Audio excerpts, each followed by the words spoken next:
Mediunidade bloqueada. Você tem a ligeira impressão de que a sua mediunidade pode estar bloqueada ou até mesmo lembranças dos seus pais terem te levado em algum lugar e foi feito assim um tipo de trabalho para que a sua mediunidade fosse fechada? Bom, esse é um caso muito comum. E caso algo desse tipo tenha acontecido com você, fique aqui comigo até o final deste vídeo que você vai receber mais esclarecimentos sobre este que é um fenômeno muito comum, mais comum do que você imagina.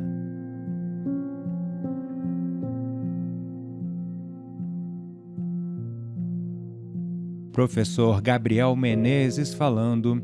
E se ao chegar no final deste vídeo você sentir de se inscrever no canal e dar um like, deixa pro final do vídeo para ver se isso que eu estou gerando aqui de conteúdo vai agregar valor para você e se vai valer a pena você se inscrever ou não neste canal e curtir este conteúdo. Bom, vamos falar então da mediunidade bloqueada. Esse é um assunto muito comum. Eu mesmo, como terapeuta, com frequência, como trato muito sobre essas questões da mediunidade, da espiritualidade, além das questões práticas da própria terapia, das questões psicológicas, mentais e aterradas da própria terapia. Aqui no canal no YouTube também eu trago muito conteúdo sobre isso, então as pessoas acabam me procurando no privado, buscando auxílio com o meu trabalho como terapeuta. E recentemente eu recebi umas demandas crescentes de pessoas com a sensação da mediunidade desequilibrada, da mediunidade descontrolada, ou mesmo com uma sensação de que a mediunidade está bloqueada e por isso não conseguem ter controle direito sobre as suas capacidades mediúnicas. Isso vem gerando, às vezes, transtornos na vida dessas pessoas. Então as pessoas com frequência vêm me procurando sobre essa questão e através de todo o estudo que eu venho fazendo, além do próprio conhecimento prático nessas experiências com essas pessoas, eu venho observando alguns padrões. Antes de mais nada, é importante a gente entender que quando nós nascemos, nós viemos do mundo espiritual. Logo, a nossa percepção ela está mais sutilizada. E dos 0 aos 7 anos de idade, assim mais ou menos, o espírito ainda está se entendendo dentro deste novo invólucro carnal, deste novo corpo. Ou seja, dos 0 aos 7 anos, o espírito ainda está muito lá no etéreo. O espírito ainda está se aterrando na carne e na matéria. E é por isso que na primeira infância acontecem os primeiros fenômenos mediúnicos em 80% das pessoas, eu diria assim, aproximadamente. Com o tempo e a idade, a maioria das pessoas vão naturalmente perdendo essa conexão com a espiritualidade, principalmente nos casos que aquele espírito reencarnou para lidar e superar coisas mais mundanas. Para lidar com essas coisas mais mundanas e superar questões mais mundanas e materiais que não estão relacionadas com a mediunidade. Então isso tem a ver com o plano reencarnatório daquele espírito, daquele indivíduo, daquele ser. Quando está ali no plano daquela pessoa trabalhar com a mediunidade, aí nós temos casos de médiuns ostensivos que vivem a vida toda quase que 24 horas com a mediunidade ligada e trabalhando a favor da mediunidade, usando a mediunidade, trabalhando a favor da espiritualidade, quer dizer, utilizando a sua mediunidade para ajudar aqueles que estão em sofrimento. A questão é que, em alguns casos, e esses são os casos que eu venho recebendo de pessoas que os pais levaram em um determinado lugar e depois disso a mediunidade da pessoa foi bloqueada. Quais são os casos mais comuns de manifestações mediúnicas, manifestações anímicas logo ali na primeira infância? Na semana passada eu gravei um vídeo falando sobre paralisia do sono, que é um prenúncio ao desdobramento, à projeção astral. Esse é um dos mais comuns, como eu disse no vídeo da semana passada, é algo em torno de quase 70% das experiências geralmente estão relacionadas a essa paralisia do sono, também conhecido como catalepsia projetiva. Além dessa, está também aquela situação onde as pessoas acham que a criança está brincando com um amigo imaginário, ou onde a criança relata ter alguma coisa no teto ou debaixo da cama. E aí as pessoas falam: ah, é o bicho papão, Ah, é coisa da imaginação. Com frequência, não é nada de bicho-papão, não é nada de coisa da imaginação. São, muitas vezes, manifestações daquela criança observando o mundo espiritual, ok? Então, são, digamos, manifestações mediúnicas mais comuns. As mais raras são as incorporações. Elas acontecem também, mas elas são extremamente assustadoras no consciente coletivo, né? Nós temos aí, dentro da nossa memória coletiva, filmes marcantes como, por exemplo, O Exorcista ou Exorcismo de Emily Rose, sei lá se é esse nome, Emily Rose, eu não lembro agora. Enfim, temos aí no consciente coletivo esses filmes que só prestam de serviço. No final, só prestam de serviço para a humanidade, né? Eles não retratam a verdade. Com frequência, também há relatos de crianças que começam a ter processos de, digamos, incorporação por conta de espíritos justiceiros, obsessores, que em outras vidas aquela pequena alma, aquela alma antiga, imortal, encarnada naquele corpo jovem de uma pequena criança, fez mal aqueles espíritos, aquelas pessoas em outras vidas, e eles aproveitam ali que aquele ser veio com a mediunidade um pouco mais aberta, mais abrangente, para perturbar mesmo, perturbar. E aí a criança pode manifestar. O filme do Divaldo retrata muito bem isso, o filme Divaldo, Mensageiro da Paz. Quem não assistiu ainda, recomendo assistir.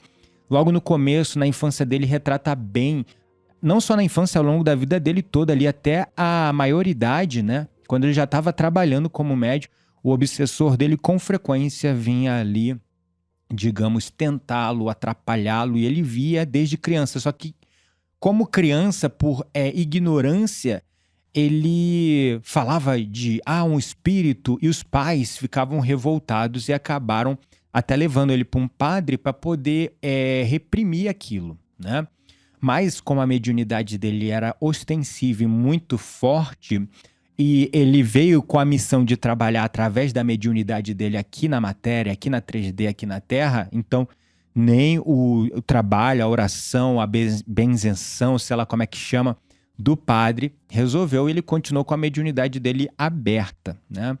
E aí depois ele teve uma orientação por parte, né, de uma espírita que ajudou ele a se entender dentro daquelas percepções que ele tinha. De qualquer forma, essas são as formas de manifestação mediúnica mais comuns na primeira infância. Se apresentam geralmente dos 0 aos 7 anos de idade. E quando isso acontece, nós, se não temos conhecimento, os pais não têm conhecimento, a criança muito menos vai ter conhecimento, a gente pode se impressionar, se assustar e muitas vezes tomar medidas descabidas, digamos, né? Em alguns casos, por falta de uma preparação do próprio espírito ou por falta de conhecimento dos pais daquele espírito, a criança manifesta a mediunidade de uma maneira descontrolada e desequilibrada, e aí acontece aqueles famosos casos onde os pais levam a criança para um padre, para um pastor, para um médium ou até um médico com queixas de que a criança está sofrendo. E nesses casos, a espiritualidade permite que a mediunidade seja bloqueada, porque a espiritualidade, vendo ali, né, o transtorno que aquilo está causando na vida dos pais e da criança, a espiritualidade entende que naquele momento é mais necessário que aquele espírito desenvolva outros tipos de tarefas, obtenha outros tipos de experiência e também antes obtenha certos tipos de conhecimentos para que só depois, mais maduro, ele possa trabalhar a sua mediunidade. É importante observar que este poder de bloquear a mediunidade não está na mão do homem, seja ele um padre, pastor, médium ou médico, mas sim na espiritualidade, que, percebendo a dor dos pais e da criança, utiliza-se de passes apaziguadores para abrandar a mediunidade daquele espírito até que ele esteja pronto, exercendo o seu livre-arbítrio e a plena consciência do espiritual para voltar a despertar, ou melhor, acima de tudo, educar a sua mediunidade. Há muitos casos que as pessoas falam: aquele pastor, padre, é realmente de Deus, é realmente uma pessoa muito abençoada, pois ele conseguiu fazer parar aquelas manifestações demoníacas na vida do meu filho. Mas não, isso não é coisa do demônio, do diabo, nem nada do tipo, mas sim uma manifestação das percepções extrasensoriais quanto ao mundo invisível, onde, é claro, haverão obsessores com as suas aparências transfiguradas, muitas vezes impressionando-nos com essas imagens e nos assustando. E é claro, espíritos extremamente infelizes, que ainda não trabalham dentro da lei do amor, que ainda trabalham dentro de um lugar de muita ignorância, que é facilmente confundido como algo demoníaco, tá? Existem casos que a pessoa, depois de mais velha, está com a mediunidade descontrolada e eclodindo com força. Então ela começa, por exemplo, a ir para um centro espírita, quer dizer, e aí a mediunidade dessa pessoa começa a apaziguar. A pessoa começa a ir num centro de umbanda, num centro espírita kardecista, vai ali com o intuito de desenvolver, de trabalhar, de educar a mediunidade dela, porque a coisa está vindo com força. E aí é como se nesses momentos a mediunidade da pessoa começasse a apaziguar, começasse a diminuir.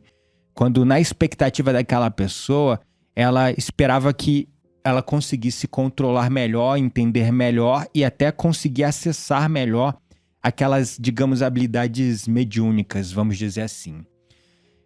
Isso acontece, esse outro fenômeno, né, da pessoa, tá aqui, a minha mediunidade tá explodindo, não tô entendendo o que tá acontecendo comigo, eu tô desdobrando toda noite que eu vou dormir, eu tô ouvindo coisas, tô vendo coisas, tô sentindo coisas, eu não sei explicar, aí vai buscar ajuda, aí alguém, por exemplo, como num canal desse, dá a dica lá, vai procurar um médium, vai procurar um centro espírita, vai fazer uma meditação, vai estudar sobre o assunto, vai educar sua mediunidade, aí a pessoa vai buscar isso. Aí quando ela começa a buscar, a parada dá uma apaziguada, dá uma diminuída. Isso acontece pois às vezes a espiritualidade dá um empurrão para que você busque o seu despertar e busque a sua evolução espiritual. Então começa a fazer eclodir aqueles fenômenos anímicos ou medianímicos e depois, ali no caminho, a sua mediunidade começa a ser reequilibrada. Aquilo que parecia que era como um rojão prestes a explodir, quando você dá aquele primeiro passo, que a espiritualidade, através da tua mediunidade, te deu um empurrão, você começa a buscar aquilo, te coloca no caminho da tua evolução e aí a coisa dá uma reequilibrada, dá uma diminuída. Isso pode acontecer. Em outros casos, isso acontece, pois é muito comum que a espiritualidade também nos teste até realmente saber se nós realmente desejamos educar a nossa mediunidade para colocá-la a serviço dos outros, a serviço da caridade.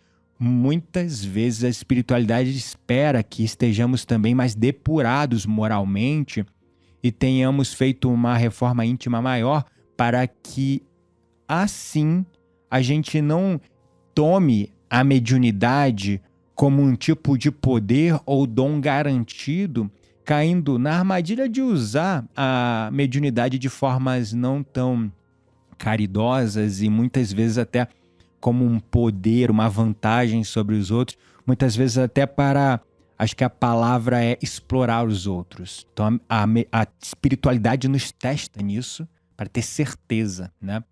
É claro que existem casos que a pessoa começa no desenvolvimento da mediunidade com a melhor das intenções e depois no meio do caminho ela acaba se corrompendo. Isso acontece também, a espiritualidade ela não consegue prever, inclusive ela fica ali ao lado daquele espírito, daquele médium, orientando, aconselhando, mas se ele deixa a vibração cair, se ele deixa a ganância, a ambição tomar ele se perde no meio do caminho. Então, esse é um ponto, tá? Independente dos diversos outros tipos de casos e contextos, é natural que a espiritualidade dê uma freada na nossa mediunidade para que nós possamos nos capacitar mais antes de sequer despertá-la. E é por isso que o estudo, o autoconhecimento, a leitura e a mediunidade andam todas de mãos dadas. Entenda que a diferença entre uma pessoa com uma mediunidade mais ostensiva, que fica com ela ligada quase 24 horas por dia, e uma pessoa com a mediunidade mais sutil, não é o caráter de evolução ou depuração moral, ou aquele espírito é mais evoluído e por isso ele tem a mediunidade ostensiva. Não é isso, tá? Não há essa relação de aquele espírito está muito depurado, é superior aos demais. Não é isso. Não é esse o ponto que define uma diferença entre um médium ostensivo e uma pessoa com a mediunidade mais sutil, tá? O que difere é a natureza da missão e função encarnatória daquela alma aqui na Terra, tá? É isso que difere, não é a superioridade ou inferioridade, mas sim a natureza da missão e função da reencarnação daquela pessoa aqui na Terra. O que ela definiu lá como plano encarnatório dela. Existem pessoas que vieram com a missão de trabalhar 100% com a mediunidade enquanto encarnado, e existem outras pessoas que precisam entender a mediunidade no seu dia a dia, aterrado e de olhos abertos, com missões mais encarnadas e materializadas aqui na Terra, como, por exemplo, ajudar os enfermos, ajudar os que estão com fome, com dor ou sofrendo, por exemplo. Isso vai variar de pessoa a pessoa e contexto a contexto, é importante ressaltar isso aqui. Se você de verdade sente, de qualquer maneira, se você sente que a sua mediunidade está bloqueada, o que você precisa fazer? O que eu daria de dica para você fazer, né? Acima de tudo, como eu disse, estudo e prática e a mediunidade, todas elas andam de mãos dadas. Então, continue estudando, meditando e exercitando também a percepção de olhos fechados. Quando você estiver lá em meditação em silêncio, feche os olhos e comece a rastrear o espaço à sua volta, entendendo que objetos e coisas ou pessoas estão à sua volta, que percepções, que energias, que sons ou coisas que você consegue ver, né, nesse estado de silêncio e de olhos fechados. Por isso que a meditação entra como uma ferramenta muito potente e importante. Eu vou sempre alinhar aqui no meu canal a importância da meditação para o médium. É essencial. Outra forma também é explorar o estado epinagógico, que é aquele estado que eu falei, que é o estado de morrência, que é aquele estado logo antes de você dormir, onde você está meio acordado, meio quase dormindo, totalmente relaxado. Esse é o momento onde você está em ondas teta, é um excelente momento para você perceber o que está acontecendo, o que você vê na parte de trás dos seus olhos fechados, ou o que você ouve, né? São formas, essas são algumas formas de você começar a educar e entender melhor a sua mediunidade, mas acima de tudo, o estudo e prática é fundamental. Entenda que a mediunidade não é um poder mágico, você não desenvolve a mediunidade, você educa a sua mediunidade, entendendo acima de tudo mais sobre si mesmo, gerando mais autoconhecimento de suas percepções e estudando sobre o mundo espiritual. Mediunidade não é dom e nem um presente que foi te dado porque tu é exclusivo, porque tu é superior, porque tu é melhor que o outro. Não. A mediunidade é uma questão de busca, de conquista e de entendimento e, acima de tudo, aprendizado sobre o mundo espiritual. Por isso que eu venho evitando usar o nome desenvolver a mediunidade. No lugar disso, eu venho procurando colocar a palavra educar a mediunidade. Por isso, acima de tudo, exerça o autoconhecimento. Seja meditando, seja orando, rezando, seja indo para um centro espírita, de umbanda, não importa, ou participando, por exemplo, de grupos de meditação ou de educação mediúnica. Inclusive, sobre esse último, eu tenho uma novidade para vocês ao final deste vídeo. Mas voltando à questão do bloqueio mediúnico, muitas vezes temos percepções da mediunidade e manifestações do espiritual no material já latentes em nós, Mas sem o autoconhecimento e consciência, nós sequer percebemos, porque estamos muito agitados, muito presos aqui na nossa mente, muito ansiosos, e a gente não consegue perceber essas coisas sutis. Então, parte da educação da mediunidade é, acima de tudo, analisar essas percepções sensoriais sutis que já estão acontecendo em si mesmo, tá? E é aí que entra a meditação como uma ferramenta extremamente eficaz para gerar essa sutilização da atenção e expansão da consciência para aquelas coisas que estão se manifestando de uma maneira muito sensível, muito tênue, muito sutil em nossas próprias percepções. Por isso que eu sempre falo, mediunidade é 80% sobre autoconhecimento, sobre expansão da consciência que você encontra nesse estado de meditar, de estar em silêncio consigo mesmo. E os outros 20%, o resto, vamos dizer assim, é só técnica, filosofia e religiosidade. Só isso, nada mais. Primeiro você deve olhar para dentro de você mesmo para entender. Porque, afinal de contas, a mediunidade é uma percepção sutil que já está dentro de você. Ela está na sua mente, no seu espírito e também se manifesta no seu corpo físico. Sobre a novidade que eu quero trazer para vocês para finalizar esse vídeo, a partir da semana que vem, não essa agora, a semana que vem, toda quarta-feira, às 20 horas, nós vamos voltar com os grupos de prática coletiva, prática em grupo de meditação.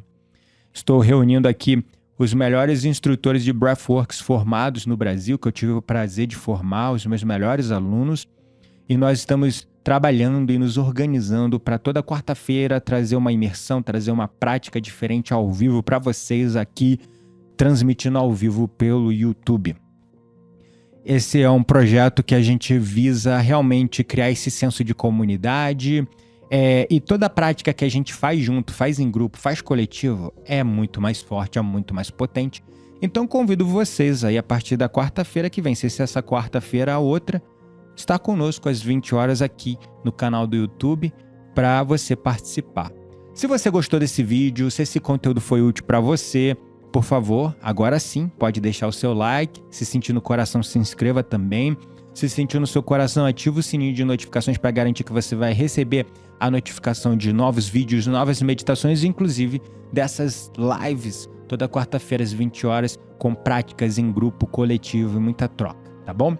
Gratidão à palavra mais uma vez pela sua atenção e lembre-se sempre, você não está mais sozinho, somos todos um.